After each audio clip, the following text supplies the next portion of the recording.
ಇನ್ನು ಶಿವಮೊಗ್ಗದ ಮಲೆನಾಡು ಭಾಗದಲ್ಲೂ ಕೂಡ ವರುಣನ ಆರ್ಭಟ ಹೆಚ್ಚಾಗಿದೆ. ಮಾಸ್ತಿಕಟ್ಟೆಯಲ್ಲಿ 300 ಮಿಲಿಮೀಟರ್ ದಾಖಲೆಯ ಮಳೆಯಾಗಿದೆ.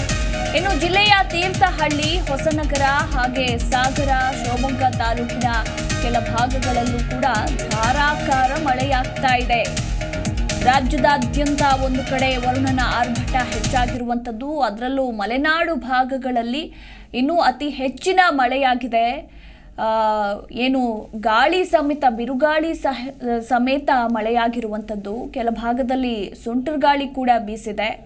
ಈಗ ಸದ್ಯ ಮಾಸ್ತಿಕಟ್ಟೆಯಲ್ಲಿ 300 ಮಿಲಿಮೀಟರ್ ದಾಖಲೆಯ ಮಳೆಯಾಗಿದೆ ಅನ್ನೋದರ ಕುರಿತಾಗಿ ಮಾಹಿತಿ ಸಿಕ್ಕಿರುವಂಥದ್ದು. ಇನ್ನು ಆಗುಂಬೆ ಭಾಗದಲ್ಲೂ ಕೂಡ ಧಾರಾಕಾರವಾಗಿ ವರುಣನ ಆರ್ಭಟ ಹೆಚ್ಚಾಗಿದೆ.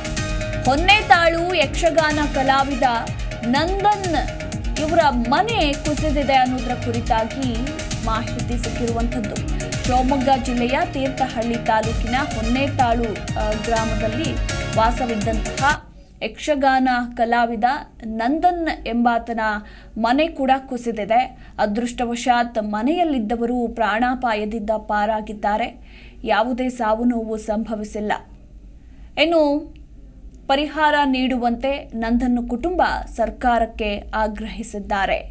ಮಂದಾರ್ತಿ ಮೇಳದಲ್ಲಿ ಯಕ್ಷಗಾನ ಕಲಾವಿದರಾಗಿದ್ದಾರೆ ನಂದನ್. ಇನ್ನು ವರುಣನ ಆರ್ಭಟದಿಂದ ಅವರ ಮನೆ ನೆಲಕ್ಕುರುಳಿದಿದೆ. ಅದೃಷ್ಟವಶಾತ್ ಯಾವುದೇ ಪ್ರಾಣಾಪಾಯ ಸಂಭವಿಸಿಲ್ಲ. ಬಟ್ ಈಗ ಸೂರನ್ನ ಕಳೆದುಕೊಂಡಿರುವಂತಹ ಕುಟುಂಬ ಸರ್ಕಾರಕ್ಕೆ ಪರಿಹಾರವನ್ನ ನೀಡುವಂತೆ ಆಗ್ರಹಿಸಿದೆ.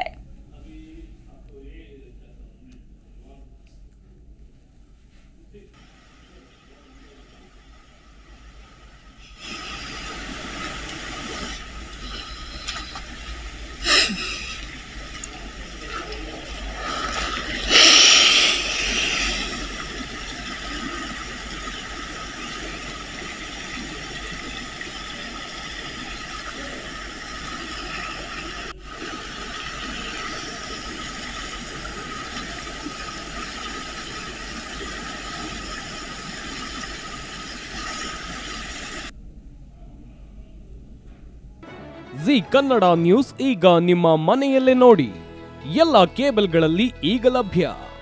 ಸನ್ Direct 292, Jio TV 1334, U Digital 162, City Cable 51, GTPL 17, Abhishek cables 821, Rock Line Telecommunication 51, Shri Basaveshwara number 60, Vinayaka digital number 53, In Digital number 896ರಲ್ಲಿ ನಿಮ್ಮಿಷ್ಟದ ಜಿ ಕನ್ನಡ ನ್ಯೂಸ್ ನೋಡಿ ಆನಂದಿಸಿ.